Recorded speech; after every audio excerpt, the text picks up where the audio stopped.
Fight fans, we are back with another podcast. And Will, my brother from another mother, did you enjoy your weekend playing your non-masculine, I don't want to call it sport, it's not sport, golf? Yeah, I really enjoyed it. Like, golf was my number one sport for a long time. I loved the UFC, I still watched it, but I got pretty good at golf and I grew up playing it, and it's the first time I've played in about a year and a half, April last year, so more than that, it was just good to get back out with some old friends. But my body is feeling it 2 days later, so I'm a bit of a wreck. But yeah, it was good to get back out in the fairways and lose about 4 or 5 golf balls, so it was quite nice. Give a little taparoo. Taparoo, yeah. Move that camera, bro, a little bit so your head's bang on the middle. Let's have a look. Talk. Hello. That's the one, bro. That's it. So it'll all look, as you all can see, people, it's snazzy. If I'm down here, I'm out the side. But there, if you're watching this on the video, it looks semi-professional. Okay, semi, because I use the word loosely because I'm not exactly a tech whiz. So this week on the podcast, we're going to look at the amazing cards, which was UFC Sydney review, UFC Shanghai that's coming up. We'll have a look over the Cagw Warriors card that's going down in Belgium. And, of course, your fantastic questions which have come in this week, which we always look forward to reading out. So, bro, we'll jump straight down under and to the card that was UFC Sydney. Gosh, let's talk first about the record-breaking card, the longest card that ever went on. And that was a bit of pain. What's your overall view on it? Because I give it like a D. If I graded it, I'd give it like a D-. I would probably give it like a 2 out of 10, and probably the 2 high spots were the Camacho fight and the Tybura knockout. So apart from that, there was a lot of just like I was saying to you before, like, it's really tough. Like, I think I've realised now that I cannot stay up till silly hours watching cards like these. And I know I like to watch every fight, but like it was a tough slog. It was 8 hours. There wasn't much to really write home about. I was looking forward to a few fights in the card, but they just didn't really deliver at all. I thought Means Bilal, even though I thought it was a very good technical fight, I expected it to just be a little bit more fireworks, but it was a good fight nonetheless. But there was a few people. Volkanovski's always fun to watch. Got himself a fairly easy win, being honest. But I thought Shane Young did really well, considering he came in short notice. I was looking forward to seeing Nadia Kassem because she was like, all her opponents were like 0-10 with their records combined, and she was 4-0 and very green. Didn't look that good, but she got the win against a girl who's vastly more experienced than her, fought better girls than her. So nice to see her about. But so like the Camacho Brown fight was unbelievable, and just a shout out to Frank Camacho because he missed weight badly. And went out there, had an absolute war, but then he was calling for the UFC to give Damian Brown his money, which I thought was, I don't think you get very many fighters actually go out and do that and say, look, just give that guy the money, he deserves it. So shout out to that guy. But overall, just a kind of weak card. And then what makes it even worse is this week's card, I think, is far worse. Watching tape on UFC Shanghai it's like pulling teeth out. It's not a great card. There is a few spots I'm looking forward to, but I think for the first time in probably a long time, I'm going to miss this card, which is weird considering over here in the UK, it's actually on at a reasonable time, but I think I'm going to try and get some sleep, which is a change for me. It's a card that I think everyone will probably fall asleep to. So yeah, I'm moving on that. The UFC Sydney card, going back to that, I think there was some results there that I think also helped potentially clear up some of that roster. Yeah. And what I mean by that, bro, is you had your debutant, Adam Voracek, a guy, Polish lad, moved down to the Sydney card because of the Ultra fans, albeit it was a shocking fight. He said that he had a really tough time in the week with the time zone difference and his body adjusting. And that's probably like the first time he's probably traveled away somewhere like to Australia. So he's never done it before. His body's, it's just an absolute shock to his system. And he didn't perform that well, but he didn't need to against someone like Anthony Hamilton because Anthony Hamilton is who he is. I actually agree with the decision, though. I do agree with the decision because Anthony Hamilton wasn't landing the strikes in the third round. I think it was like 1-1 going into the third, and I think Anthony Hamilton wasn't doing enough in the third to get the win. But yeah, that one will clear up because we get Anthony Hamilton out of the way, get him off the roster. I think he's dead weight in that heavyweight division. Then Eric Shelton getting that win. Probably could. I think he could have done. I think he could have probably tried to. I think he did an okay performance. He didn't do too bad at all. I think he was fighting just to keep the contract with the UFC. But Janelle, he's a guy. Lausa, he could probably go off the roster and go and grow. He's still young. You know what I mean? I think he's only like in his early 20s.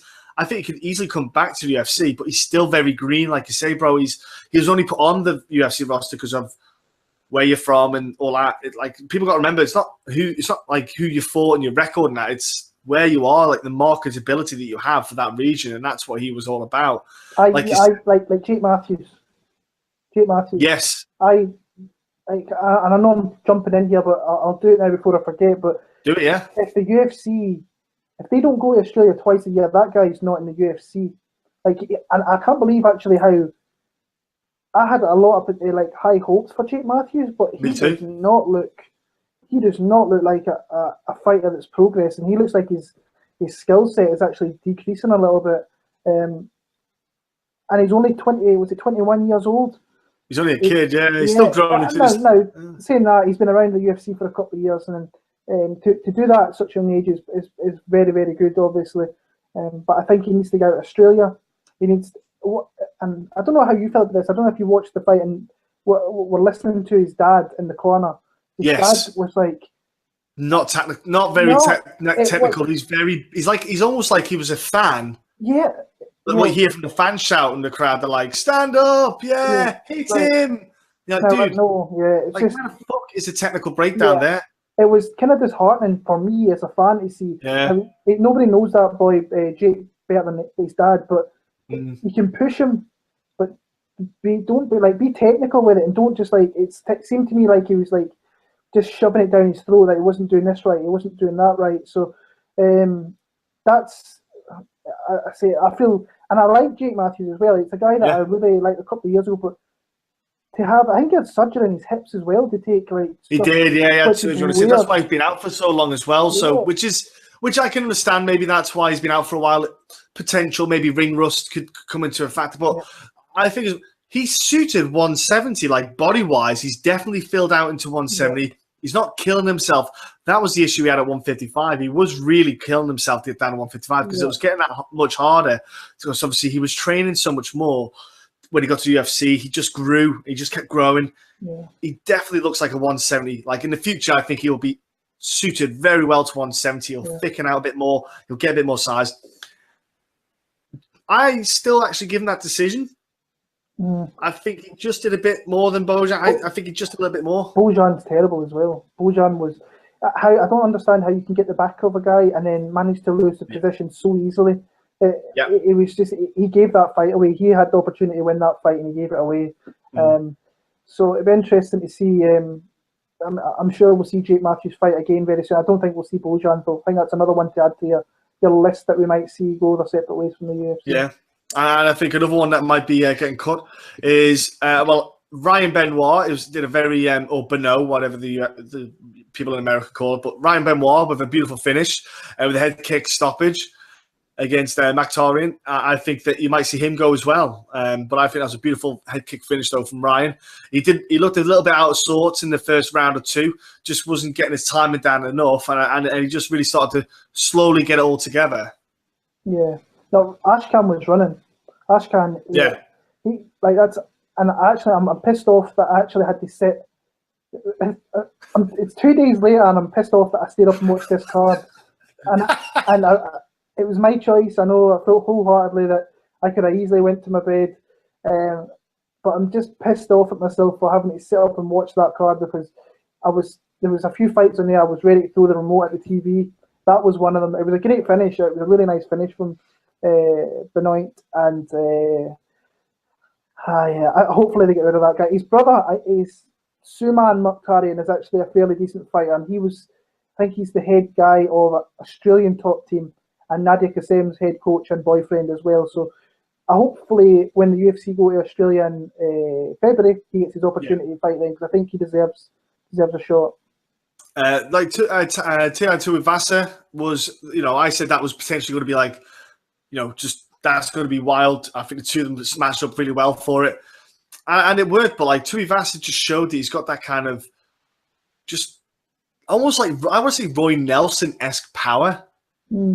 Where he's not throwing a lot, but you could see how much it hurts. Like, I know Rashad didn't do great. Like, he wasn't doing too well. Like, I think he got a bit I think he got a bit stunned at the start by like the kind of output that Tuivasa was throwing at him. He kind of got caught a little bit. And he kind of stunned him with the power, but the finish was absolutely on point.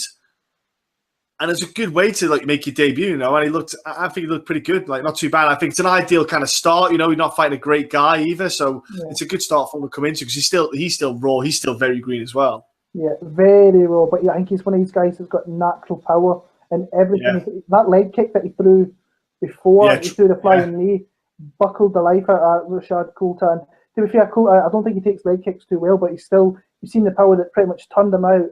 And as soon as he got back to his feet, Tuivasa literally just a little sprint and that flying knee went up really quick, put him down. I think that guy, he's going to be good. And he's funny as well. His post-fight speech was really funny. Hopefully, I'm guessing they'll put him in that card in Australia in early February or whenever it is. It's a no-brainer. Build that guy slowly, and I think we could have. And Mark Hunt's a huge fan. He's a huge advocate of this kid. So if Mark Hunt is saying that this guy can go a long way, then who am I to say that he can't do it? But looking forward to seeing him again. Yeah, I do too. Like I said, I think that dude could still. I know he's like maybe his genetics. Like I've seen some Samoans and they're just freakishly big. That dude could definitely, if he lost 10, maybe 15 pounds, that dude would look in tremendous condition. That excess weight, I think, would just really make a difference in his performance, his conditioning as well. Because if you think it starts going to like the second and third round, that's when it'll all start to come into effect, that excess weight, and that'll start to, it will start to really drain his performance, drain his energy. And I think if you get rid of it, just start tying up that diet, get that conditioning and cardio down. I think, he would look he would be scary. I think if you just drop that, like say 10, 15 pounds, like he'd look fantastic. But anyway, I'll tell you what, then, one hell of a celebration for Nick Lentz getting that win. Like, he was pumped to win that fight, wasn't he? Yeah, it was. It was a surprise to me that he made weight first. Yes. And then I don't know what is going on with Will Brooks at the minute. He is like, to come from Bellator, being a champion, all that confidence that he had. He faced Ross Pearson, didn't he, in his debut, and he looked okay. But since then, he's just like. It was an okay decision win. It wasn't like a great. No. Like, it wasn't like he dominated. Like, it was a questionable win against Ross Pearson as well. It was a safe win. Yeah. Let's say trying to play a bit safe. And like I say, since then, what has he done? I was after the first round when he put his head in there, and Lentz doesn't have many tools, but one of the tools he does have, he has a pretty wicked guillotine, and he got lucky in the first round and missed it, and then he dived in again in the set and got caught. Nick Lentz, I was just so surprised that he won that fight. But then him calling out American Top Team and saying he'll beat any of the lightweights on the roster, and I was just thinking, and I was literally waiting for Mark Diakiese to like literally put his hand in there and say, "I'll fight next." I think that's a good fight. If Diakiese can beat Dan Hooker in December, that's a good fight to put together as well. It is, yeah. A little bit of needle, and but see, I'm still not really thinking Nick Lentz is going to be around all that long. I think he's got a few tricks up his sleeve, but he's still a guy that I'll be fading going forward in fights. I just think Lentz versus Poirier would be a fun one. Let's see how good you are then, if I'm honest. Yeah. It's not the right fight for Poirier, but I'm just, you know what I'm saying? I'm like, dude, really? You think you'll beat Poirier? Good luck with that. Good luck. You will smash you into next week. Because I thought Will Brooks was landing a couple of good shots, but he just wasn't staying in the pocket enough. Like, Poirier will stay in that pocket and keep banging and keep you on the end of his punches. And that I think that's definitely the difference for like Will Brooks and Dustin Poirier. Now, if I'm the UFC, do I cut Will Brooks? You have to, maybe. He's probably, making good money as well. I think he's probably not on bad dollar either. But I don't know. I think the payouts were were the payouts announced? No, they weren't. But Will Brooks, he was a bit of a name. Left Bellator to achieve the UFC lightweight championship, and like you say, there was a bit of a hype behind him. He looked legitimate and just not performed very well. It's a weird one. Like, do the UFC cut him, or do they give him another chance against maybe a more, I don't want to say easier opponent, but maybe someone with a bit of a chance against like someone like a striker, so he can maybe out wrestle for a bit, like a Ross Pearson. I wouldn't be surprised, because the amount of people they keep on nowadays, it just doesn't shock me that they don't cut someone. Yeah, well, maybe if he's got, I'm taking a guess here that he probably had a 4-fight contract, and he's what? Is he 1-3? So maybe it's 1-3, yeah. So maybe he's actually got a 5 or 6 fight contract. They'll maybe try and they can maybe build, say, like Anthony Pettis against Will Brooks. That's a fight you could put together. It's 2 former champions, different organizations, obviously, but it's both guys kind of in the middle land of UFC lightweight division. They're not anywhere near the top 15, but they're in that kind of top 30 who you can put fun matches together. So I think they'll keep him around, but if next week it comes out that Will Brooks has been cut, would not surprise me in the slightest. No. I actually would favour Will Brooks in that fight, and only because of the wrestling that Will Brooks has. I think he's just got such better wrestling, he's a really strong wrestler. I think the ATT would be like, look, don't bang, getting close, getting down, and just grind them out. Yeah. Just get the win, and that's all that matters. And I think that's the kind of thing, though. Like, you have to take that kind of look at some fights like Eric Skelton, like down the card. He had to just be logical, get the win, and then after that, let's start going again. Yeah. So one fight that I know you loved was Elias Theodoro and Daniel Kelly. It absolutely pumped you and got you jacked to the gills. We have a question about that, about one of the gentlemen on the card, which we'll answer later on the questions. But yeah, that card was just, that fight itself was phenomenal. That was fight number 2 where I wanted to lob the remote at the TV. And I think what we'll do is we'll wait till that question. Well, Elias. All right, fuck it. I'm going to go in there. The fight was shit. Yeah, I'm going to go in there. We'll talk about that. We'll talk about the rest after. We'll talk about the question. Yeah. Elias got the decision. But either way, but he does nothing to impress me whatsoever. And what I liked, though, Will, was the scorecards. You had one that was 30-28, so someone gave a round to Kelly, or so not round to Kelly, but I think that's 10 all, isn't it? Sorry. 10-10, yeah. 10-10. And I was like, okay, cool. Like, some of the rounds were kind of like that. You could see that. But then one gave it 30-26. Yeah, it's crazy. Like, I was like, where was the 30-26 was my question. Mm-hmm. Thing is, as well, Dan Kelly had opportunities where he was on the back of Elias. He had a choke in the 3rd round. Yeah. If that went to a scorecard, then it was, I think, to be honest with you, I was so pissed off watching it that I didn't even score it that well.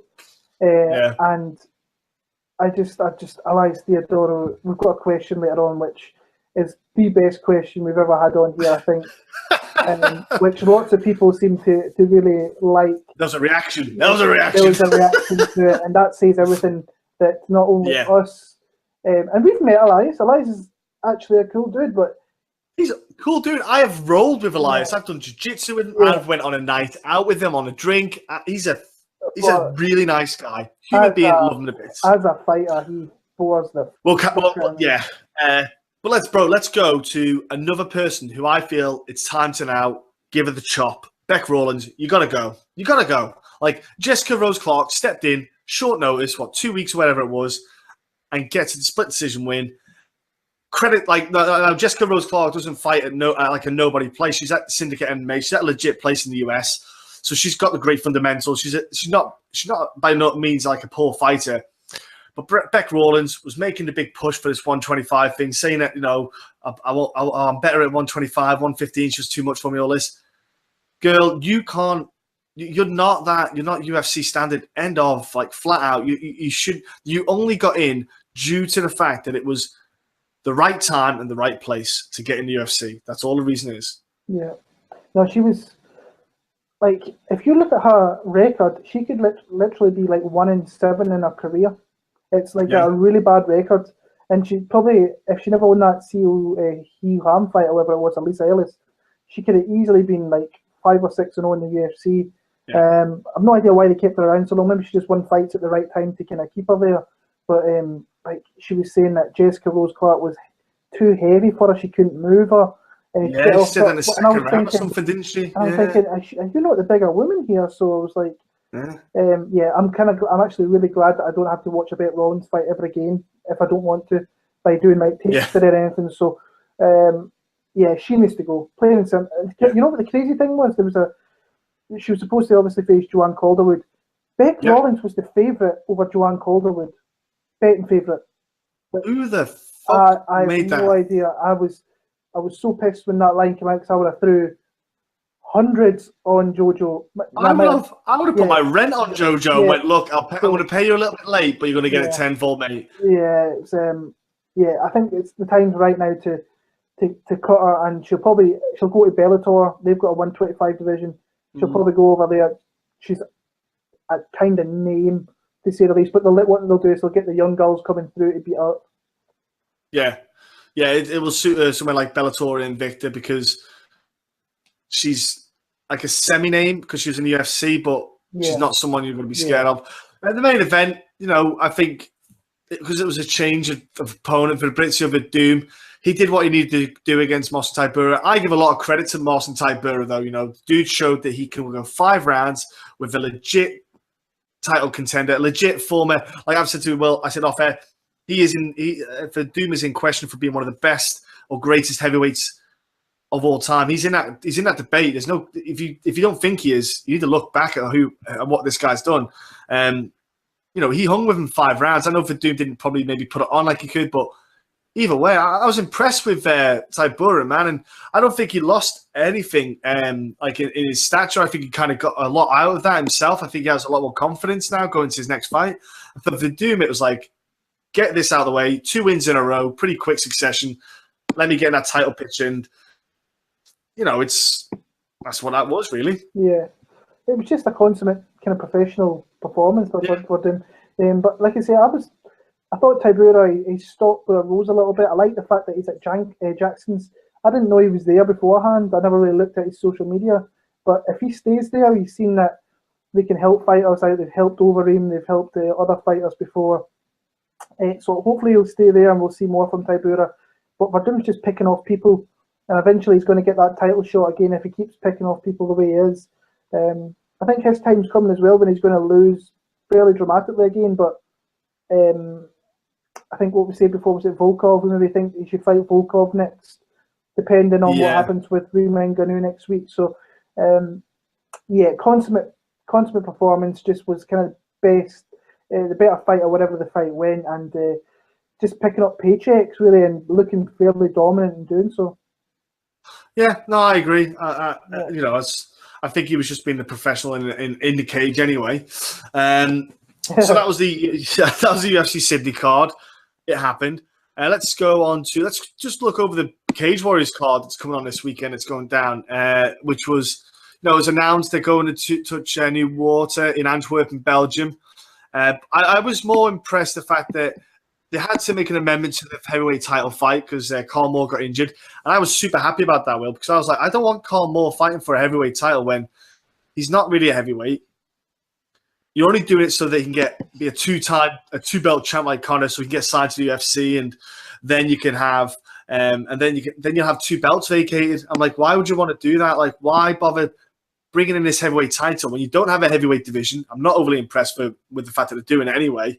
There's not enough heavyweights out there, in my opinion, for them to do it. And now that's not happening, thankfully. Hopefully, Carl Moore will get picked up anyway by the UFC, because I think the light heavyweight division is so shallow in the UFC. I think Carl could do all right there, to be honest with you. I think he could learn his trade there, start low ranks. But anyway, they've got some fights on this card. And let's look at the card, bro. I think we'll start off with Aiden Lee getting straight back in there. Good to see him back pretty quick, pretty sharp. I think he's been pretty impressive, and his last performance was absolutely on point. So I'm really expecting him to come out here and shine again. Yeah, I feel the same. It's nice that the Cage Warriors have turned him around really quick. They've got a guy here that's got a nice kind of winning record. He's faced a few guys. He went 15 minutes with Martin Stapleton, so he's fighting. He's getting another kind of step up in opponent. Like I said, it's got a winning record, but somebody I think that he should win convincingly against and gain that experience and kind of move forward. He looked great last time out in Wales. I don't expect it to really change here. I think he's going to do really, really well and just kind of get another. I think he'll find another win somewhere, whether it be decision or submission. I think he'll find a win for sure. And then you've got Jack Shaw as well. Another guy did the same thing, fought on the same card as Aiden Lee, had an epic performance is the best way to describe how well he fought. And he's even though the guy was short, but then he's coming in against the guy who's unbeaten in Aiton Depapi, who's 7-0, legit guy himself. You know, he's got an unbeaten record like Jack. So I like the fact that they're putting Jack in these fights where he's not getting guys who've got like losing records or anything. They're trying to give him the best kind of opportunity, the best on offer they can, really. And because it's in Belgium, obviously he's fighting a Belgian fighter, which helps for ticket sales. But dude, Jack Shaw, man, when he showed what he could do with his hands in his last fight, and how calm he was as well, and you know, just taking his time, getting that ring time in experience. You've got to now sit there and go, Jack can do striking and grappling. That's dangerous, man. He's shown that he's got both assets. I am looking forward to watching Jack again, man. He impresses me. Yeah, like we say, we've spoken about him before. We're a fan of the kid. Love the fact that the Cage Warriors are getting him back in there really, really quick again. Because I don't like. Well, I know that in those spaces, in between fights, they can make progressions in their game. But the fact that he's fighting, 5-6 weeks later, maybe even less than that, then coming off an impressive finish over Galabate as well. So I'm really looking forward to it against the guy who's got all the hype, all the confidence of being an undefeated fighter like Jack has. Love the fact that put him in another country, he's coming into kind of enemy territory instead of being in Wales all the time. So yeah, I expect a decent performance from Jack Shaw. I expect to win, but I think it could be a tough one. I can see him winning over the 3 rounds though. Like we say, we're a big fan of this kid, and we're looking forward to see him progressing in the future as well. Yeah, exactly. Absolutely, absolutely one to look for in the future. John McGuire getting signed back up again with Cage Warriors. You know, he's been out, around the world fighting. He's back there. I knew he's talking about trying to get fight on the Cage Warriors cards again because he's calling out guys, and that's all he's doing. He's like, look, let's fight, let's go. He's not good enough. I'll beat him, X, Y, Z. He tried to call out the champ and everything. John McGuire's doing what he's doing. He's getting out fights. And he's fighting a guy who's a legit dude as well, another Belgian fighter with a solid record as well in Tommy Deprat.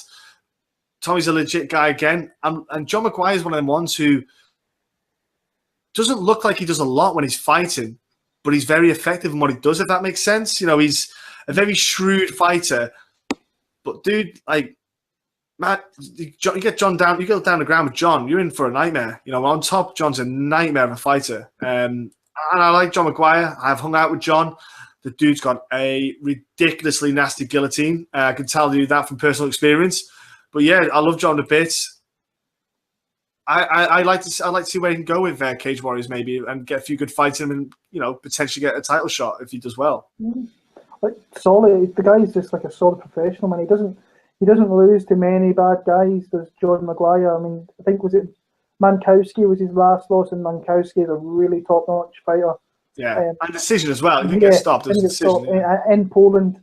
So like a legit hard-nosed veteran. And like I say, that was the first time I'd ever really been round John McGuire in Belfast last year. Yeah, and like it was like. Instantly, you were his best friend, and he'd sit there and he'd talk and he was asking you questions, and he was just a really cool guy. And love the fact that he's back in Cage Warriors. I think Ian Dean was actually around us at the same time. Yes. So just great to see him back in Cage Warriors. Hopefully, he gets a win here and he kind of moves himself forward. We see more of him in 2018, and he can definitely kind of get some bigger fights in 2018. Yeah, 100%.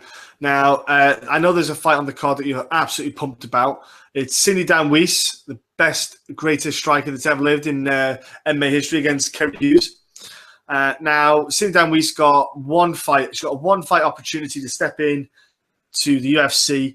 Nothing to do with her best friend being Misha Tate. And she fought Alexis Davis, lost the decision in what can only be described as the most horrific 15 minutes of your life, if you ever watch it. But since then, she's been trying to get fights, all this jazz, getting signed up XYZ. She's got a fight here with Cagw Warriors. Then she's fighting on Risen at the end of the year. She's fighting Kerry Hughes. Now, Kerry Hughes, last fight though, bro, she got a bit of a pasting from Zara Santos. And I was at the event. I was actually at the card. I was at the show. Now, Santos, I won't lie, she is legit. Zara Santos hit really ridiculously hard. That girl is powerful. You know, she's only fought once since then after that. But I'd like to see, and I hopefully we can see a bit more from the French lass. But anyway, in relation to Kerry, she's been training at Jackson Winklejohn. She's been training with the likes of Holly Holm, Karate Hottie, all those girls. You know, she spent an extensive bit of time this year down there. I really think that will pay off. I think that'll make a big difference, not only for her wrestling and her jiu-jitsu, but her striking will come along big time too, man. I think Kerry might even get, I think Kerry could get this stand up and just take Cindy apart in this fight. Well, that's what she needs to do, because Cindy has no striking whatsoever. And if she leaves that chin in there, and you can literally just pop away at it the whole entire fight.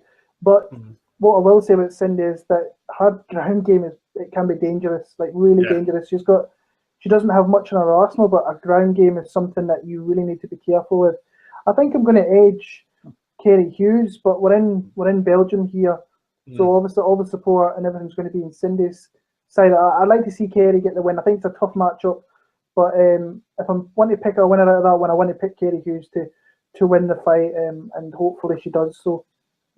And the UFC, and by the way, Cagw Warriors is making a great idea, because Misha Tate's over there for Cindy's fight, and they're using her as a meet and greet as well. So small business move from Cagw Warriors. Really. Yeah. And then you've got the heavyweight title fight. You have Mario Cyril against Nils Van Noord. Is that pronounced right? Probably Nils Van Noord. Nils Van Noord. Look, there is not a lot of heavyweights around in the UK, never mind Europe, who really stand out. It's one of them things where it's probably the weakest division. Like 125 is not that weak these days, if I'm honest with you. It's grown all the time, but the heavyweight division ain't grown that much. It's probably a more ideal fight. Like Cagw Warriors aren't going to have like the next Cain Velasquez. Nils is a guy he's a pretty well-rounded dude. He's not great in one aspect. Like all heavyweights, they hit hard, but the dude's lost to some not that great guys, if I'm honest with you. He lost to Dan Konchek, who's not a great fighter, to be honest with you. But, he's lost to Lee Chadwick as well. So, he's lost to hamstring, but he's not, like, what is he? Is he just a lazy light heavyweight then? Is that the case? Is that what he is? Cirilli is, probably the stronger fighter in this one out of the two of them. Like, he's powerful, dude. I don't know what your thoughts on this fight, man. Yeah, I like Cirilli a lot. I think when you look at the kind of heavyweight scene in Europe, it's not overly great. But if you have a look, I put rankings together just for my own personal use, and I have him as like a top 7 like heavyweight in Europe. But there's definitely people out there that the Cagw Warriors can bring in to put fights together. So this is a big fight here. To get the Cagw Warriors strapped. We all know what that means. If you get that belt, you've got a huge opportunity to move to the UFC, and you don't even need to stick around in Cagw Warriors anymore. If you can win that belt, especially at heavyweight, being such a weak division anyway, if you come in there, dominant performance, look good, get that belt, I think you can easily see Mario Cirilli being on a UFC card 2018. I think he's going to win. I think he's going to win fairly early as well. So, Cirilli for me in that one. And then the main event, you got a man fighting again, in the sense of like being the champion, the poster boy for the welterweight division, Carl Amusasu. the dude is a guy. He's a guy who I enjoy watching. He's a violent guy. Like when he's standing bang, he could potentially just put many people away. Like I know he starched Matt Inman, but again, I don't see a big thing with Matt Inman getting starched. I wasn't surprised. I know he's had a few good finishes. He's got like how many is it, 7 or 8 fight win streak or something. You know, and there is talks, a lot of talk was him going to the UFC before this fight matchup was being made. He was kind of holding out. He's got a really hard fight, though, against Dominic Steele. You know, I know Dominic Steele wasn't the best people. He wasn't the greatest guy in the UFC, but the dude is very strong, very good at wrestling. And this is where you're going to have to see Carl use his footwork, get off the cage, and keep it standing. That's where Carl's best fight is, keeping it standing. Because I think the wrestling from Dominic Steele could really overpower him and overwhelm him. And I would not be shocked if Dominic Steele walks away with this title at all. It's a very tough fight. Yeah, I think Dominic Steele pushes a pace. Now, he is susceptible to getting hit with a big shot. Zach Cummins put him down. I've seen him, Danny Roberts hit him with a big shot. I think Luke Jumo hit him with some big shots. But he's durable and he sticks around. And if he's sticking around, you're guaranteed he's going to be in your face for the 15, 25 minutes that he's in the fight. I was really happy, actually, when I heard that they put this fight together, because I watched Steele in Vegas when he was against Danny Roberts. That was fight of the night. And that guy pushes a pace. He keeps on coming. He gives you an exciting fight. So we all know, I think, what the game plan of both guys is going to be. Amasu's going to come out, and he wants to knock him out quick. Has every possibility to do that. If he wins this fight, there's probably no way that we don't see Carl Amasu in the UFC 2018. Just he's won fights, he's defended his belt. But he could stick around in Cage Warriors, but if you're looking for guys that are beating ex-UFC guys, that's what the matchmakers of the UFC look out for. I think Dominic Steele's going to give him a tough fight. If he doesn't get him out of there quick, I see this getting into late rounds and Dominic Steele winning rounds. So I'm just going to sit back and watch so far. I don't know really who's going to win. I'd like to see Amasu, just for the fact it's a European thing, win the fight. But I do think he should be fighting other welterweights. Is it welterweight or middleweight? Welterweight, yeah. Welterweight. Is he actually going? Is Dominic Steele fight? Ah, yeah, yes. I was thinking of a different thing here. But yeah, I like the fact that Dominic Steele's coming in here and he's going to give him a fight. But I do think that Amasu should have been fighting other guys, i.e. Lou Long. I think deserved his shot, but he'll be back in the pack now. But yeah, good fight. Really looking forward to watching it at the weekend. Yeah, it's gonna be a good scrap, that one. We're going to quickly go over to Shanghai. So the UFC are making a debut on in mainland China at UFC Shanghai, and they just thought they'd give everyone a dog shit card. So thanks very much for that, UFC. I legitimately have to say, I have seen no praise for this card. It is getting ripped like Velcro. Like it's no one's enjoying this. It's absolutely horrible. Let's go through the card, bro. One of the questions, though, relates to the card in relation to a fight. So I want to give that person a shout out because it's not fair to kind of look over it. So one of the questions from Sydney Chung, his Twitter handle is @SydneyChung1, is does Wu Jili Burin win versus Roland Dai in UFC China? So that's a question that we got asked. And seeing how it looks like that's the first fight in the card, from what I believe. So I'm not 100% sure the structure of the card yet, but I believe that's the first fight. So let's go at it, Will. I believe Rolando Dai will win because I think his boxing is probably just a bit more superior, and he actually does pack a bit of a punch. So I know he kind of retired or did whatever he did. I think he will. I think he'll come away with the victory in this one. I'm going to go Burin in this one. I think there's a reason that Rolando D's been brought back. I think that he happily went in the retirement, which is weird considering he's only 26 years of age. Yeah, he's good. And then I know he's nearly got a 500 record, like an 8-6 record, but he has had like tough opponents. Issue Harris cracks hard. He did get dropped in that one, and Caceres is always really, really hard to fight against as well. Burin, what I've seen him when he's out there, he's got a really good grappler. He's got a couple of KOs with the slams. So I think that if he can stop the boxing of D, that he can get takedowns and he can win that. This is kind of where I'm going with that. Like, we're in China. They're going to try and make these Chinese fighters look huge and big stars. But I'm going to go Burin, but really not confident. Because I say I've watched a little bit of him, but it's nothing to really say, oh, I'm 100% confident he's going to win this fight. It's not going to happen. I watched a little bit on everyone, because I say a little bit, people, it was hard. Like I just thought I could do better things with my life, like stick a pineapple up my bum. So anyway, we've got next up is Gina Mazziani against one of the most padded records you will see on the UFC roster, Yana and Wu. I don't know if you like that record is absolutely shocking. Her only loss is to a legitimate fighter, and other than that, everyone else has got a ridiculously poor record. I'm going with Gina myself, purely because I think she's a more qualified and skilled fighter. You know, I just think I know Wu is brought in because obviously where she's from and the base and being in like where she is, but I think Gina's got legitimately is a better fighter than Yana. I think she just gets overwhelmed when she actually fights someone who knows what they're doing. Yeah, I say honestly, I don't know where to go with this fight because I think that Mazziani is not that good, but Yana, from what I've seen her, is not that good. Her only loss is to Yana Kunitskaya, who is decent.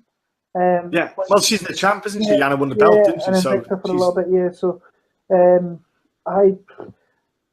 I'm going to pick Mazziani, but honestly, I'm far from being confident, and it would not surprise me if Yana Wu went out there and beat Mazziani. So I'm going to go with Gina, but with no confidence whatsoever. And then we have the kind of fight that will probably be the more entertaining. I know it sounds weird for a heavyweight fight, but only because of the man who's fighting is Chase Sherman, who I always feel like he just puts it out there. He doesn't care if he gets stopped. He comes to absolutely stand and bang. And he's fighting Shamil Spaghetti. Man, I do see that one being as a more entertaining fight. I would like Chase to come away with the victory due to the fact that Shamil's, 38 years old. There is only, that heavyweight division, a lot of guys are older, and I want young blood. That's all I'm caring about at the moment for these, past few months. We just need young blood to stick around. Yeah. I hope Chase can keep it standing and just keep, and I hope he can fight a lot smarter. I hope he can start to not engage in exchanges when he doesn't need to, because when he starts to, he catches people, and he just needs to move out that range and then come back. But he seems to like to stand there, and when he gets hit, he just kind of switches off from his game plan. The dude's got good leg kicks, good head kicks. He's got good hands, Chase, to be fair. But I just feel sometimes he just doesn't put it all together. Now Shamil is solid as a fighter himself. He's no pushover. I'm going for Chase. Maybe because he's got just an awesome Twitter account as well. It's another fight that really I'm looking forward. Sherman is a guy that I kind of love-hate because he's great on social media, but his fights aren't overly that great. I mean, his fight with Sharkota was back and forward, but he made that closer than it really needed to be because he was taking shots he shouldn't have. And Shamil Abdurakhimov is the spoiler of that division. He was well on his way to beating Derek Lewis before getting knocked out. He was up 3 rounds, and he just wants to get you down. He wants to blanket you, and I think he could do that here. I'm going to go with Shamil, but yet again, not overly confident. I think he's going to at least get takedowns and keep Sherman there long enough where he can win rounds, but I don't think it's going to be ugly. I think, like you said, I think if I were looking for a fighter to move forward and potentially kind of get better in the division, I think Chase is the guy, but I think that Shamil has that stifling game plan where if he gets you down, it's really hard to get back up. So I'm going to go Shamil, but like I said, not overly confident either. Yeah, it's hard to get confident on it. I know.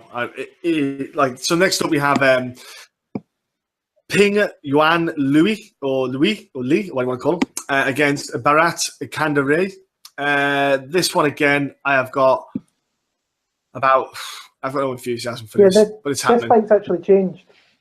So Ping Yuan guy is actually out, and today Yan Dong Song has come in. So he's 10-4, and he's coming off a 2-fight win streak.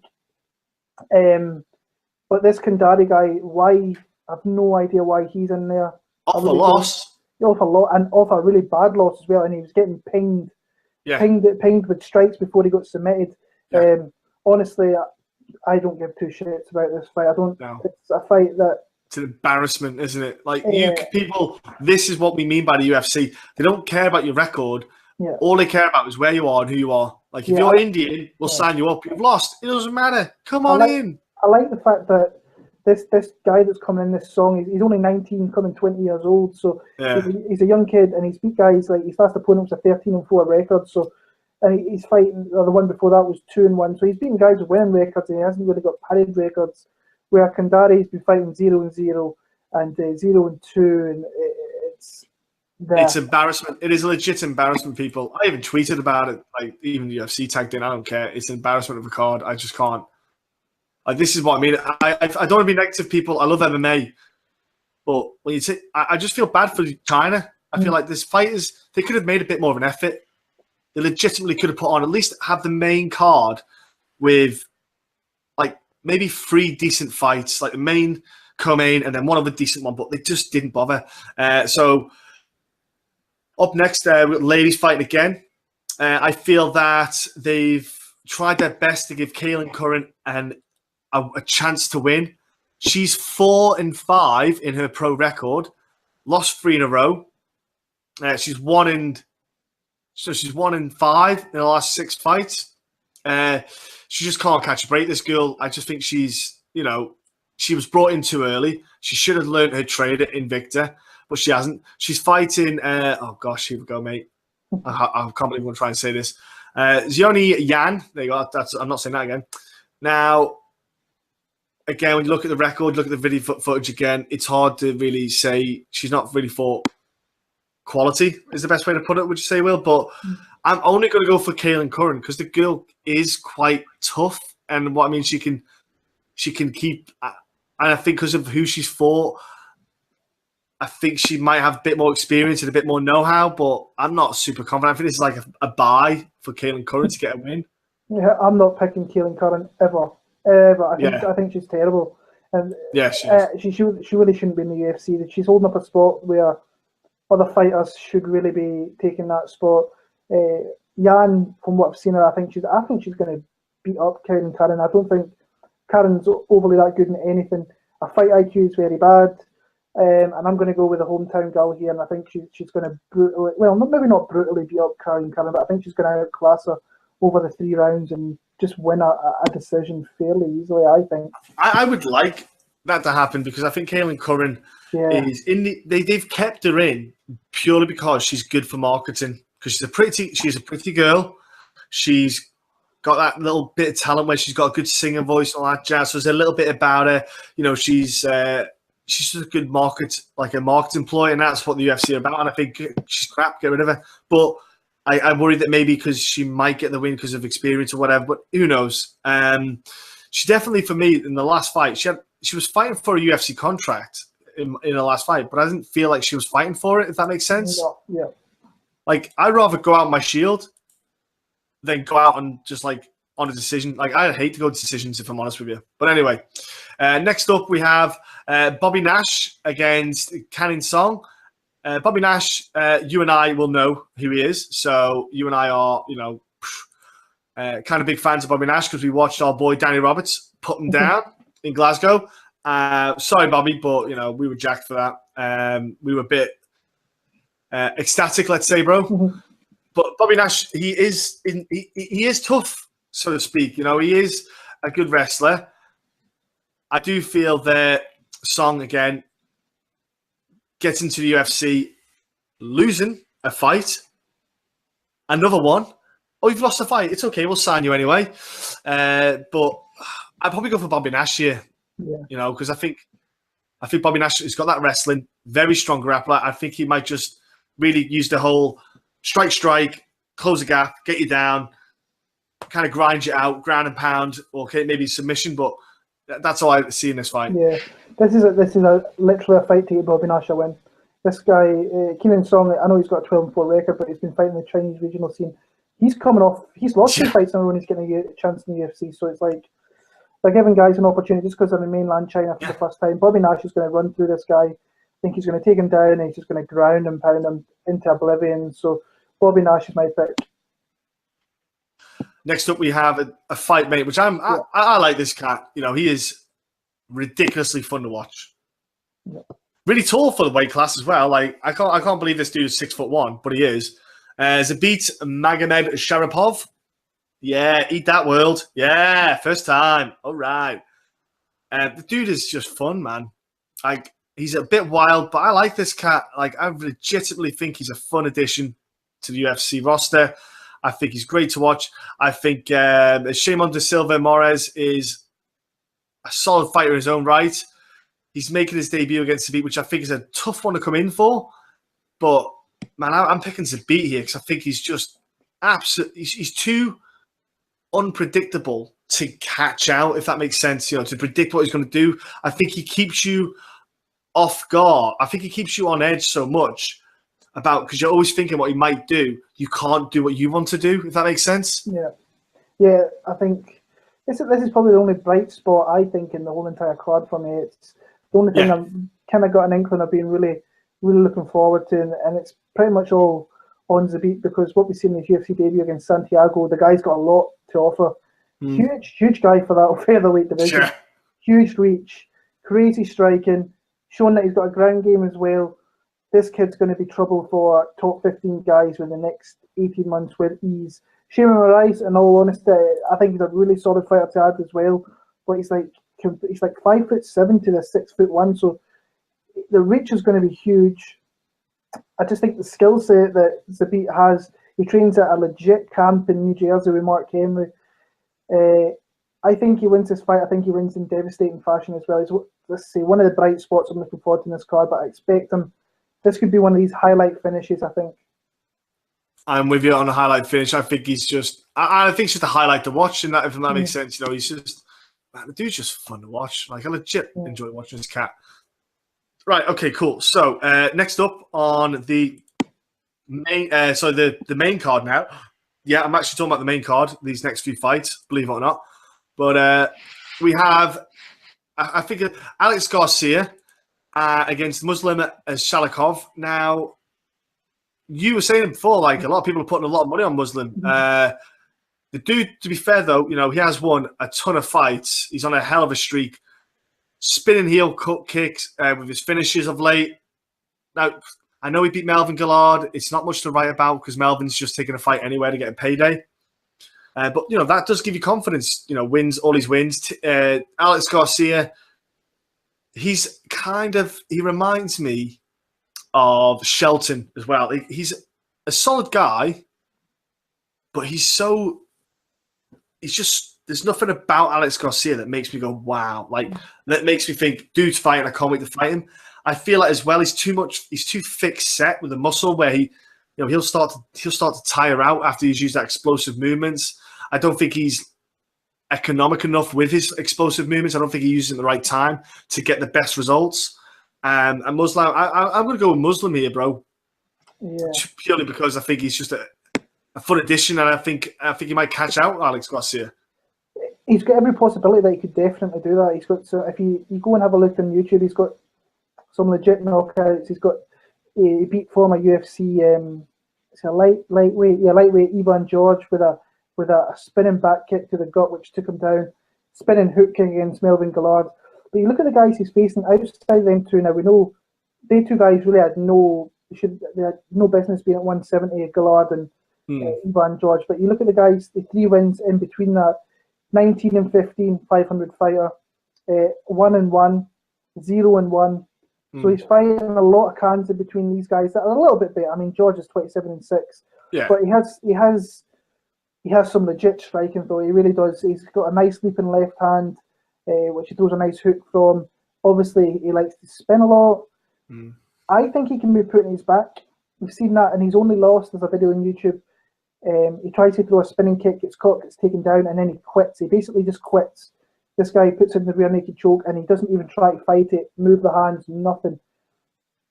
I think Alex Garcia can get takedowns. The one thing that I'm not sure about is, can his gas tank hold up? Because if Muslim starts pinging him with shots, that's going to deteriorate his energy, and he's going to struggle from there. So I'm going to pick Alex Garcia. I'm going to go through grappling. I think that personally, I'd like to see Muslim win because he's fresh, but he is like 33 years old, so he's not a young pup. But I'm going to go Alex Garcia to win a very kind of close decision, but I see him win it through grappling. Let's see if Muslim's actually made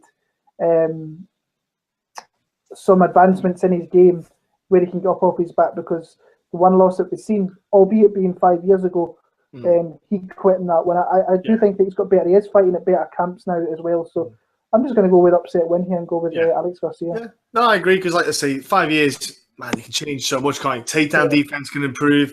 Your jiu-jitsu can improve 5 years. Like, you can, you know, that's the problem. That there are these little holes. It's hard to make that decision. But let's go to the next fight, bro. Alex Caceres, who's always, you know, to be honest with you, he's just one of them kind of likable guys, and he's a fun guy to watch. He's fighting Wang Guan. Wang Guan, say what? Who's 16-1. Now, people, if I said to you someone's 16-1, you'd be like, dang, that's a good record. Whoa. Yeah, don't forget, these Chinese-based fighters. It's easy to get a 16-1 record. There is guys on that card that, oh my word, they're just. And I watched, like, he's fought guys more than once. It's just another can record, man. I just can't handle it. Alex Caceres, via any means he wants to mess up this kid. I honestly, I say kid, he's 31, but dude, I just ain't got no time for that fight. I actually think this Chinese kid, or should I say kid, he's like a year younger than me, but I think he's got a chance to win this fight. I'll be honest with you. I think that I see little aspects that if Alex Caceres doesn't show up, and sometimes he doesn't, sometimes he shows up and he's just not consistent.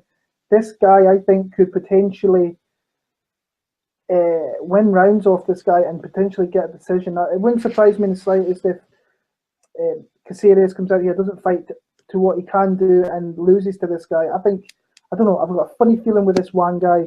But the smart money's got to go in Alex Caceres because he has a lot of experience. When he turns up and fights close, like he did against Yair Rodriguez, he's a really solid fighter, but sometimes he's just inconsistent. I'm going to go with Alex Caceres, but I'm not. It would not surprise me if this Chinese newcomer actually went on and won. Wouldn't surprise me. Co-main event, yeah, you heard this, people. Co-main event, Jingaling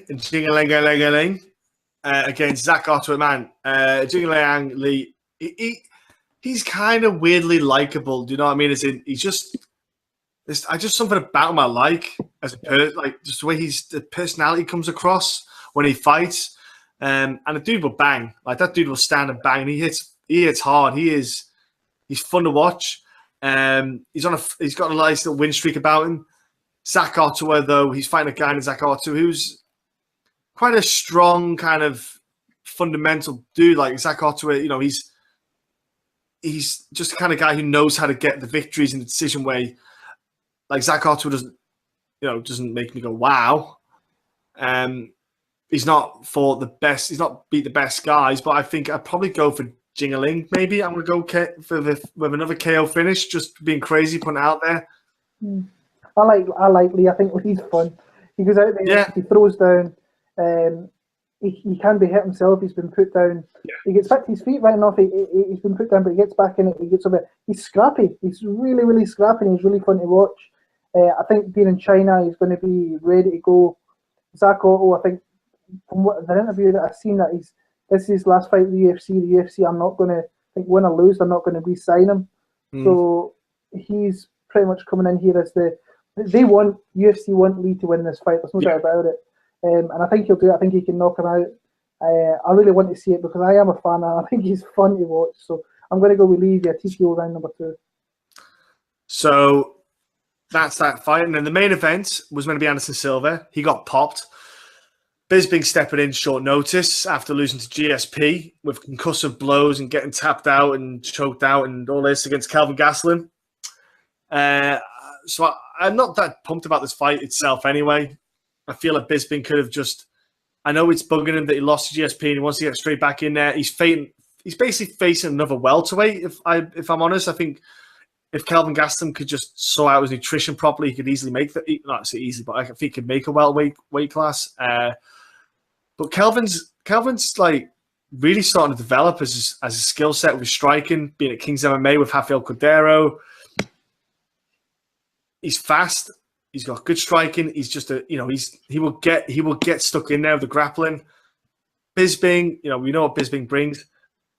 But the problem is, I feel like after he's just had that fight with GSP, like, what happens if he gets cracked again? Like, I think Kelvin. I'm going to go with Kelvin. I'm going to go crazy and go with Kelvin. I'm with you. I think I'm going to pick Kelvin, but I've got a funny feeling that Bisping's going to pull this one out. I don't know what it is. I've had that. It won't shock me. It would not shock me, but I just think that I'm like, dude, you came back too early. I kind of feel like I've got to go for Kelvin. Yeah, Kelvin's got a lot of potential, and he has done since we've seen him in Ultimate Fighter. He is a guy that he's literally just a fat welterweight that he's lazy. If he was to put his head into the game, he would easily make welterweight, and he could easily be a contender. And potentially, he nearly beat Tyron Woodley, even though he had a terrible weight cut, had to go to the hospital. So I'm going to pick him. I think his combinations, when he puts his hands together, are really quick. I think he's got a nice blast double if he ever uses it, but he has been taken down in the past as well. Bisping's tough. Say what you want about Bisping. I could say a lot of bad things about Bisping, but I could also say a lot of good things about him as well. The guy's like literally stepping in after losing the biggest fight of your career and the biggest stage that you're probably going to have, and then coming in 3 weeks later and fighting a young pup who's must be cheesing to fight a guy like Bisping who's been around for the longest time, a former champion. You can make his name off Michael Bisping. Respect to the guy, but I just think that Kelvin, some point in that fight, is going to catch like a really fast combination and put Michael Bisping down. But honestly, it would not surprise me if we got to 25 minutes and Michael Bisping wins a decision here. Yeah, it wouldn't. Yeah, because he's smart. He's been in there so many times. Yeah, he could easily do like a point style win. Yeah, and that would not shock me at all, bro. So that's the Shanghai card. Sadly, we'll talk about it next week, and we'll never have to talk about it again. So let's go to the questions. Right, let's get the questions in. The good shit. Okay, people. Awesome questions this week. Let's start off with our boy, Dan Levy, Half the Battle. Listen to it, people. Listen to his podcast. Jump online, SoundCloud, iTunes, whatever you've got. I think he's on YouTube. He's on YouTube now, isn't he? Yeah. Jump on, give Dan a follow, a subscription. Enjoy him. He's a top bloke. He's got some great fighters and guests. He asked a question of, is Fiodoro, i.e. Elias Fiodoro, the most boring fighter in modern UFC? Now, this is the tweet question that got a lot of answers and a lot of feedback. Not a lot of defending of Elias Fiodoro, I will add, and a lot of support. So, Will, what is your response to that question? Yeah, Dan knows what's up with that question. Like you said, there's no support for Elias here. Elias, in my opinion, is within the last 10 years the worst, or maybe not the worst, the most boring UFC fighter we have seen in a long time. And to me, he's not shown any progression with his game whatsoever. He's so sloppy with some of his kicks. Really pissed me off. Now, I know we kind of spoke about it before, and he's got some decent ones in there, but he throws a lot of weird kicks. I could literally go on and rant about this guy for the longest time. But I think he is by a country mile the most boring fighter in the UFC. I think he makes Sam Alvey look exceptional, and Sam Alvey is not that exciting either. So when they two fought each other, that was on Elias, because Sam was running forward trying to do something, but Elias was moving it, hightailing out. So Elias Theodorou can suck a dick really and just try and bring more at the table and just try and give us an exciting fight, because it is fucking excruciating watching that guy. Ultimate Fighter, he was going in there getting the wins. I mean, and he was stopping people as well. Do you know what I mean? It was weird.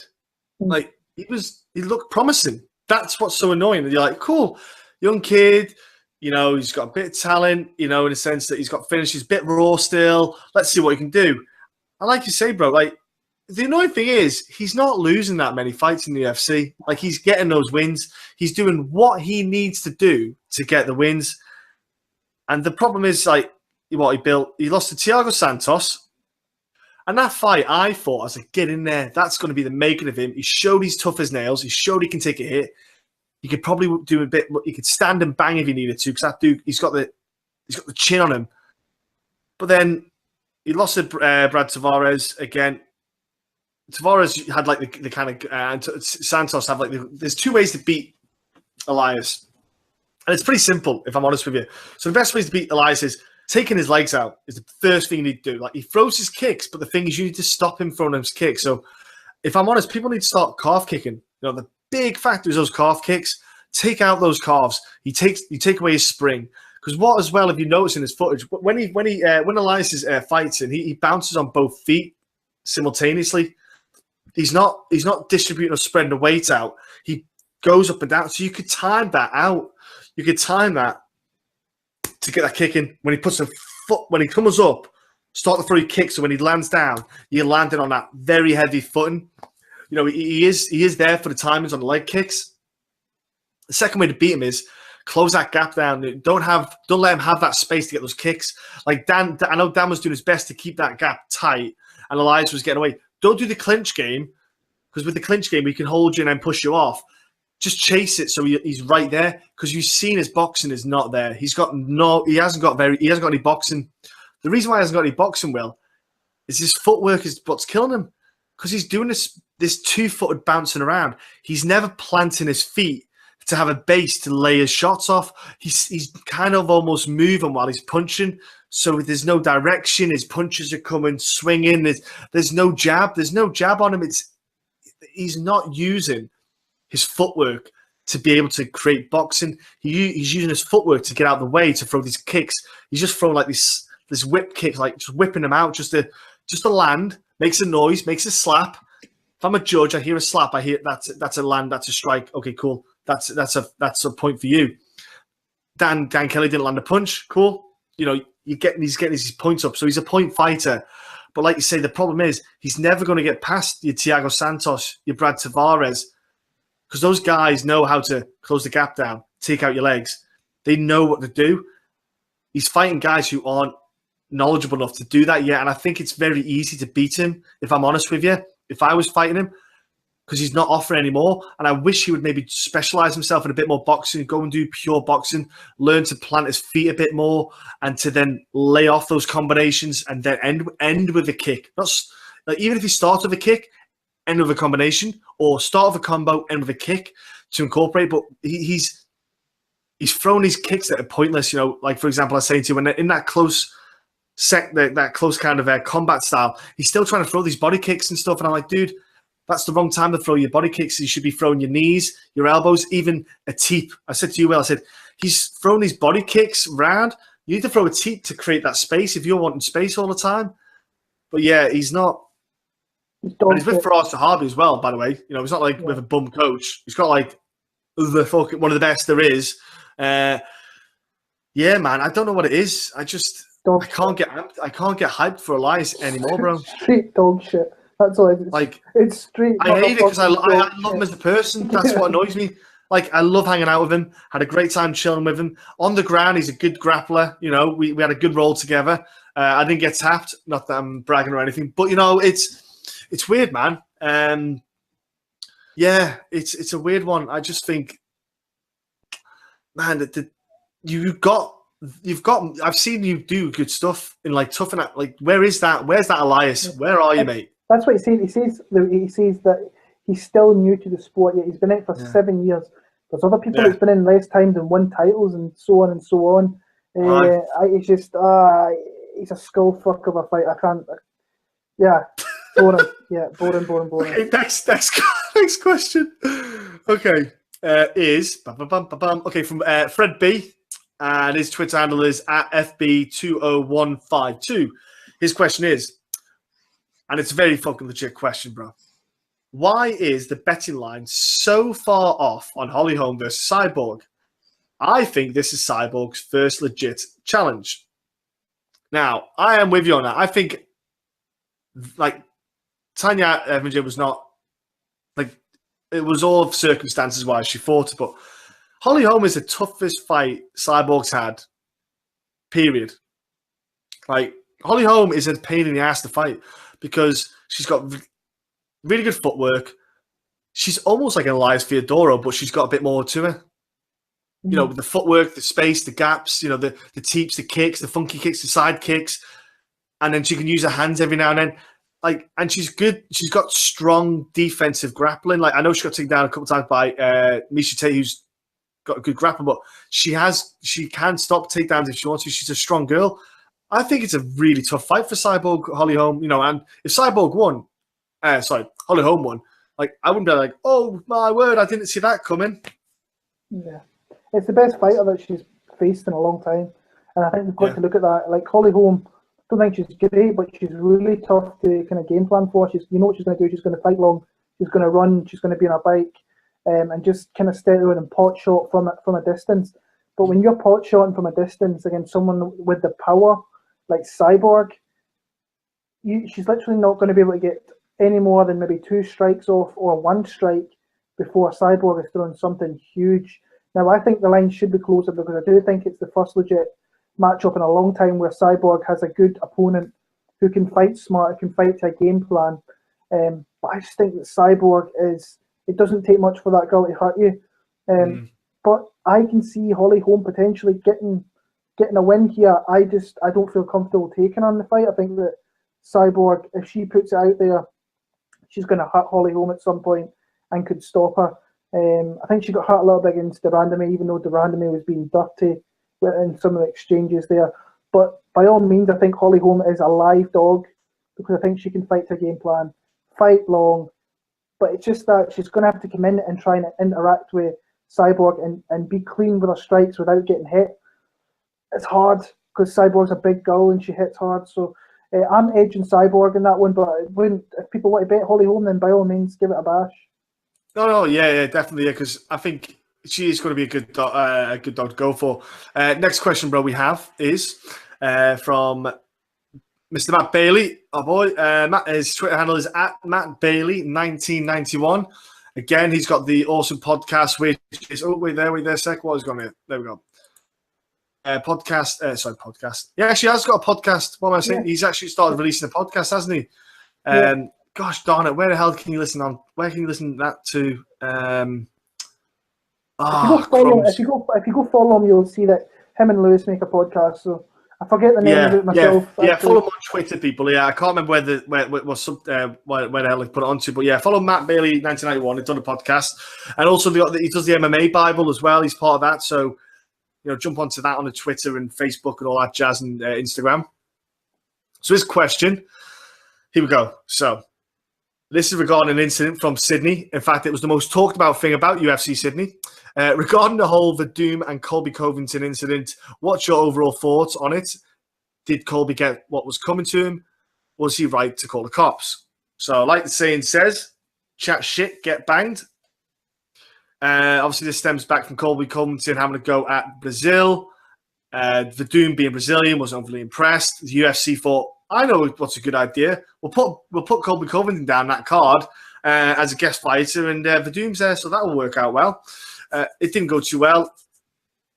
Now, Colby recently just went on the MMA Hour with Aaron Helwani and said that the full story is I got punched in the face before the boomerang incident, which was recorded, but that's on hotel CCTV. The only way that can be seen is by me prosecuting him with the police. That's where I can get the footage to then prove that it's not his word versus mine. Now, I'm a bit dubious in the fact that if Fabrizio Werdum sucker punched me, I think I'd be in Queer Street. And I also think I'd have something to show for it as well. Colby Covington looked pretty fresh-faced, if I'm honest with you. Now, if you're going to talk shit about a country, there's going to be repercussions. Now, I do not condone what Werdum did myself. I don't know about you, but I don't condone it. You can't go out there and attack someone when you're in public. You're meant to be a professional fighter. You're signed to this contract. They've got like there's something in the contract as well about behavior, like about professional behavior. I can't remember what it is now. You can't be doing what he did. I don't condone it at all. I do think Werdum should have been a smart guy and did it when there was no people around and no fucking cameras, if I'm honest. Because I'm not being funny. If Colby Covington had a go about me, well, not me, my island, and you know what I mean? I would fly out to Florida and I'd find that son of a bitch and I'd give him a pasting. Do you know what I'm saying? I'm just putting it out there. Like one person, Danny Dyer, he's in the UK, people, he's on his TV show and stuff. He had a little go at my island. I tell you what, he's not been on an island since, and if I see the bastard, I'll level him, and I'll put it flat out there. I'm telling everyone at home now. When I get my chance and I get my hands on him, he's not a hard man. He's a TV boy.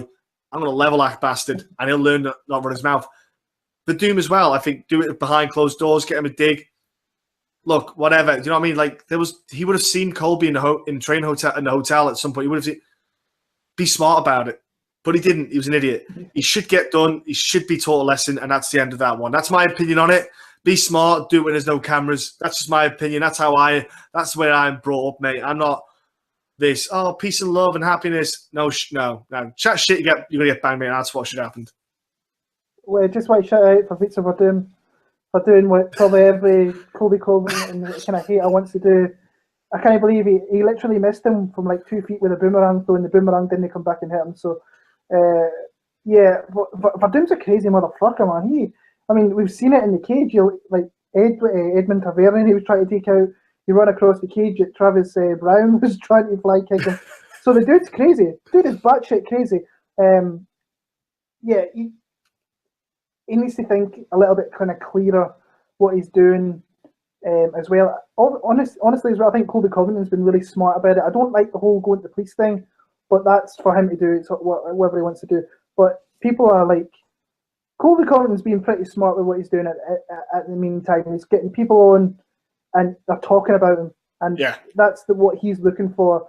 Verdum has to be more of a professional. The guy's been around for the longest time. But Covington, it was coming to him.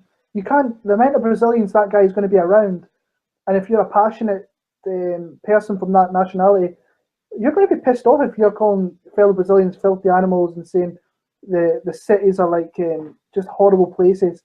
So I'm all for Fabrizio. I wish he knocked his arse out, but you need to be more professional, especially all the people that were around him as well, and people that probably weren't even there for the sport, seeing two guys just shouting off, saying swear words and throwing stuff. It's not really on. No, it isn't. It doesn't make the UFC. It doesn't put the UFC in a good light. And I'm that's why I'm saying, like, do it when there's no one around. Yeah, especially it was on the news as well. So that's going to get even more people out there. So it's and that puts the UFC as a company in bad light. And the UFC then will come down. Shit rolls down. Is the best way to put it, you know. And that's what will happen. So they can say to Fabrizio going, "Oh, what title fight do you? Good luck with that." You can easily do it if they wanted to. But anyway, that's matter. Let's go to the next question. Okay, cool. This one is from Killing Time. Let me actually get the full Twitter handle there because I feel like I'm not doing justice if I don't. And let me just jump on here 2 seconds, bro. It probably is just Killing Time, but I want to make sure. Oh, sorry, yeah. So at Killing Time 2015. That's the Twitter handle there. And the question was, in what ways does Michael, i.e. Michael Bisping, plan on staying, what does he plan on doing, basically, staying active in the MMA community once retired? I think he's just going to do his desk job. He'll probably keep training because I think it's just something that he's been doing for so long. He'll probably still be trained a bit, but not as, I think he'll have a break after he gets his surgery on his eye. And I think he's just going to do a desk job. You know, he's got a cushy number, especially because he's been the champion. That's a good one to have as well. And he'll probably do a bit more movie stuff as well. You know, with the MMA community, I think he'll just do his desk job, bro. That's going to be one of the things I think they'll definitely do. He's did movies, so you maybe see him appear in a couple of other movies. He's got his gym that's just not long open with Cub Swanson and the UFC gym in California. So the dude's going to be absolutely fine when he leaves the sport. I think it wouldn't surprise me if you've seen him commentating on like UFC Europe events. He could add in as a third guy, like the UFC been doing with Cormier, Dominic Cruz. It would not surprise me if we had Hardy, Good, and Bisping on shows in Europe. But Michael Bisping's going to be around the UFC and around the sport for a long time to come. There's a lot of opportunities that I think the UFC can give him. He's going to be a UFC Hall of Famer without a shadow of a doubt. It wouldn't surprise me if he got involved in UFC Europe in some capacity as well. So Michael Bisping's going to be around doing a lot of stuff for a very, very long time. He'll be fine. Yeah, he will be fine. And I think it's one of the things that the relationship with him in the UFC is just so tight. It's something that they kind of it's not going to be It's not going to be broken. We have next question we have from a boy Daniel Raza, who has Sports Talk, which you go on to the Muslim TV channel. You can go on the website. You can go on Sky TV to watch it. He does the sports stuff there. I've been on there talking UFC, trying to spread the word of MMA. He's pinged us a question, which was not UFC related, which is what we like to see. What kind of potential does Jack Swagger have after making the transfer from pro wrestling to Bellator? And what we mean by that, people, is Jack Swagger went on the Errol Hawani Hour and announced he was signing to Bellator. Jack Swagger is a WWE wrestler, basically a CM Punk, but he was with WWE for 10 years. Time came to an end. He's wanting to do MMA. He's obviously been training. It's not like he's just started now.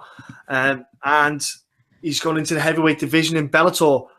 Perfect fit, if I'm honest with you, for financial reasons for himself. Bellator will pay, the money for him, and Bellator will give him the right fights, if I'm honest, as well.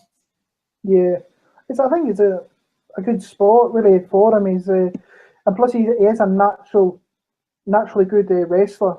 And he went to the University of Oklahoma, where I think he won some national titles, if I remember right, NCAA Division I championships. So yeah, he knows what he's doing in the wrestling aspect. He's about obviously getting everything together. He's going to wrestle very well. He's a big athletic dude. So if he can get his hands and his striking down, he's going to be. They're going to feed him cans. You know what Bellator are like. They're going to give him the worst fighters to start off with.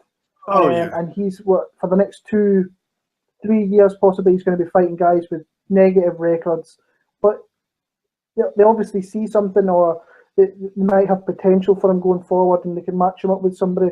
Who knows? I think it's a smart move by Bellator if they can get some more. They've seen the CM Punk thing and how much attention that got, and now CM Punk is. If you're looking at professional wrestling standpoints, CM Punk is bigger than what Jack Swagger is, but when it comes to being a natural kind of athlete, Jack Swagger is definitely ahead of CM Punk. So, and he has legit skills behind him. So, I think it's smart by Bellator, and we'll see him in a couple of years being semi-half decent. You maybe see him against Bobby Lashley or something. I don't know. That's what I was thinking. I thought Bellator, that's a fight I'd like to do in like maybe 18 months' time, depending on how Swagger does. I think if the all-natural Bobby Lashley, that'd be a good one. That. Yeah, no, I think it's a smart move. If he's not in the professional wrestling world, then the next best thing, or better than our point, is the MMA world, and he'll thrive in that for the first couple of years. But we'll see where he is in a few years' time. And he knows how to do interviews. He knows how to sell himself. So that's kind of like that's kind of done already for you. It's almost like you've saved yourself a job. Yeah. That doesn't sound like much people, but that's a big factor. In fact, I'm even curious. Like, it doesn't seem like it matters much to people in the world, but like, how many Twitter followers has he got? That's something I'm curious about. Like, that's a Jack Swagger. Let's see what comes up under here. I don't have a clue what his Twitter handle is. Obviously, I'm sure you follow him well. Here you go, Wrestling Art. There he is. Oh my gosh, 968,000 followers. Yeah. That's a lot. Basically, that's right off just short of 1 million. Crazy. That's crazy. Like those pro wrestling guys, they've got like a huge following. So bringing them right across, it's crazy. So if you're Bellator, you're laughing. Look at that, bang! There's a potential of new eyes on you, new fan base, happy days. You're laughing with that one. But yeah, next up we have last two questions. Oh no, I'll tell you what, we're going to do a question which I forgot to do last week, bro. It was one from our YouTube channel. And it's from, let me go here. So it's from Swifto333. And I got to admit, bro, it's a good question. Okay, so whatever happened to Mr. Finland, Makwan Akami, or submission wizard Ryan Hall? How come some fighters get several fights a year, e.g. Brian Keller getting an undeserved big push by matchmakers, and others get maybe one fight if they're lucky? Is it due to their managers or not having solid contract from the start of the UFC career? Now, a lot of it is down I think a lot. Well, you got to think injuries. You know, we don't always know everyone's got an injury because It's not necessarily disclosed unless you pull out of the card. Some fighters are just out injured. Like look at Jake Matthews. Didn't know he had that injury until it was talked about in the commentary because he wasn't booked for a schedule for a fight. So it could be injuries. It could be maybe guys are having a break because they need to sort things out at home. They could be maybe wanting to have a break into the UFC. Look, I need to go work on my wrestling, and I need to have like 6 months to just develop myself a little bit more. I'll be back in 6 months. It could be, like you say, the relationship they have with the UFC could always be a bit of a factor geographically as well. Like you said, Jake Matthews, bro, you know, we know he was meant to maybe come to the Glasgow card a long time ago, but since then it's all Australia-based. They don't go to Australia every week. If you're in the US, your quid's into a fight. You could potentially fight as much as you want because it's easy. There's no visa issues. They don't have to get stamps checked. They don't have to get everything checked. With Makwane, because he's from, you know, Europe, if he's coming over, they have to sort visas out and stuff like that. It's probably a little combination of both of everything in that sense. And that's what my opinions are of it, bro. What are your thoughts on that question? I mean, Akane's not a guy that's a regular fighter anyway. He's only fought like twice in the last 2 years. So he's a guy that really doesn't fight all that often. He went to SBG for the fight before Arnold Allen, before Arnie beat him. So who knows when we'll see him again. It wouldn't surprise me if we see him at London again in March. And that'll be his only fight for the year. Ryan Hall's a weird one because it's literally a year, pretty much a week short of a year that he's not fought as well. So about Ryan Hall, who knows? He might be out there getting his hands better, he's striking better before because he's grappling. Nobody really wants to go to the ground with the guy, so he's maybe out there just improving his skills. But really, who knows? Yeah, exactly. It is one of them. Like I say, it could be injury. Like I say, he could have spent a year bringing up his striking, which makes a lot of sense if you want to stay in the UFC. I go, look, he might have said, I want to stay here. I don't want to just go in there, stuff my takedowns and then get smashed. I want to stick in the UFC. Let me get my hands up and maybe surprise people with my hands. We don't know. He could come back and be an absolute monster with his hands. You don't know. So last two questions we have is from our boy Adam Sean, which is Adam Sean 292. So here we go. Again, Colby related. So how much effect did the whole Colby Covington incident have on the sales of boomerangs, considering it didn't carry out its primary function of returning to its owner, Fabrizio Verdum? How does this affect Australia's financial markets? I just think... So Will, how do you answer that question, bro? Yeah, I just I was up when that was happening this week and last week, and it's like when in Australia, like the boomerangs, it's just... crazy. It's just a really, really funny situation. But how does it affect the financial markets? Well, what was funny afterwards that every fighter on the card was taking pictures with that boomerang. So maybe all of those fighters went and actually bought a boomerang afterwards. So it's maybe helping the economy a little bit. So yeah. I was thinking that. I think there was a big push. I think the economy went up. I think the value of the Australian dollar went up. I think Fabrizio Verdum did Australia a favour, and I think they'll let him pass on this one. I'll go, look, we won't. We'll lose the video recordings. Don't worry about it. You just keep your boomerang. Look after yourself, son. And the next question, the last one from Adam, which is another solid question, is if you could create a hybrid ultimate MMA fighter using attributes of other fighters, which elements would you have and why? Using and milking the 240 characters, might I add now. Expect some long questions. Here we go. So, e.g., heart of Edgar, brain of Cruz, speed of DJ, elbows of Jones, wrestling of DC, left hand, right hand, kicks, defense, etc., etc. So there's a lot of attributes to look into that. So it's a bit of a tough one to go into full detail. Let's just go with, okay, bro, let's start with chin. All right, let's start with the chinny chin chin. All right, I know who I'd pick, and I'm going to jump in first. I'm going to be a greedy bastard. I'm going to go with early career, not obviously the end of his career. Chuck Liddell at the start of his career. Exactly who I was thinking about was Chuck Liddell in his early bit of his career. Probably Vanderlei Silva as well on when he was in Pride. Just ate them up. Just didn't even bother them. Just was like, yep, Yeah, gotta be. Okay, let's go with power in the hands, like punching power, right? Yep. So I went with that one. You go first with punching power. Left hand Connor, right hand Rumble Johnson. I'm going to go Fedor. Yeah, it's a good one. Like, it just didn't look like he just hit dudes sometimes with big shots, but they would just kill them, just murk dudes. Like that Arlovsky knockout. Like, wow. Like, woof. Yeah, I go Fedor. Okay, let's go with kicks then. There's only one person, to be honest with you, but I know you're gonna. I'm gonna go with Crow Cop for my kicks. Yeah, I think Crow Cop and maybe Bob. If we're going up top, we're going Crow Cop. If we're going down the bottom, I'm going Edson Barboza. Barboza. Yeah, so one left leg Crow Cop, right leg Barboza. Yeah. We'll do a 50-50 split. Okay, let's go with wrestling. I think Tito Ortiz, and you can mix in ground and pound with that as well. He was a guy that, when I used to watch him years ago, his wrestling, I don't think his wrestling was great, but he did enough to get you to the ground, and when he got you to the ground, he used to beat the shit out of you with his ground and pound. So kind of mixing that in, I think that Tito Ortiz is one that always stands out to me with his, not so much wrestling, but his grappling and his stifling. He was hard to get off you as well. I was going to go Matt Hughes. Yeah, that's a great one as well, Yeah, I was going to Matt Hughes because just a legend, but just so good. Sean Shirt came to my mind second. Sean Shirt was another quality one. Let's go with Jiu-Jitsu. I think there's only one answer, but go on, Jiu-Jitsu. Mr. Gracie, Hoist Gracie.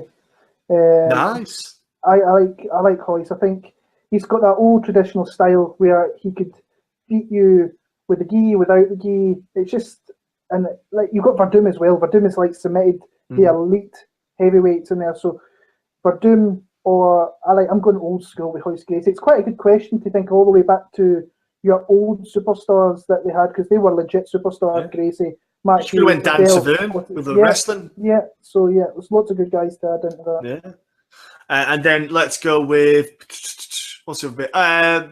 Should we go with the brain, so to speak? Fight IQ.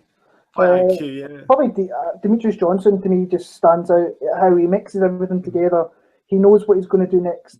That's why his coach is like so good. I think he's drilled that into him, what he's going to do.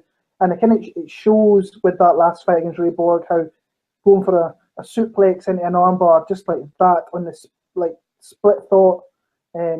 Probably somebody like him would be one for fight IQ, like in split second decisions in the octagon, and mapping things out what he's going to do next. Let's go with heart, as in like I ain't giving up. And now there's two guys that kind of come to mind when I think about it. But who would just stick out there? Frankie Edgar.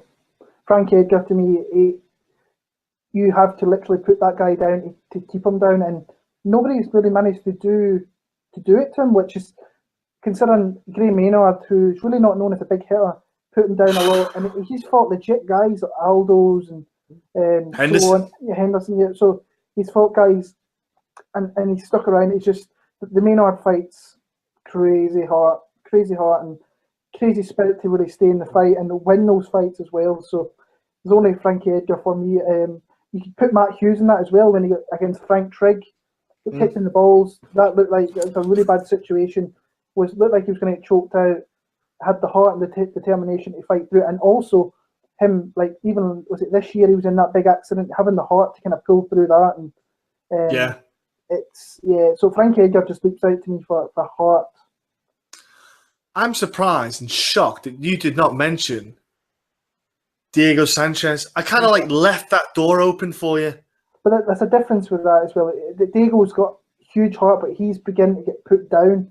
Now, whether Frankie Edgar gets to that point as well, then we'll talk about it. But the Gray Maynard fights just, it sticks out to me. It literally, and I know that Diego's been hit. I mean, he got battered by BJ Penn, and Melendez was really lighting him up, and then he came back into that fight. But Frankie Edgar, we're thinking about it, Frankie Edgar comes first. Yeah. And another one outside shot, Darren Elkins. Yeah. Oof. That fight, was it Betic, was it? Where he was getting the living shit beat out of him for 2 rounds.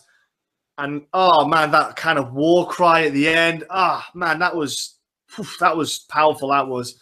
Yeah. What other ones we got there, ability-wise? Did I miss anything out? Would you do knees and elbows?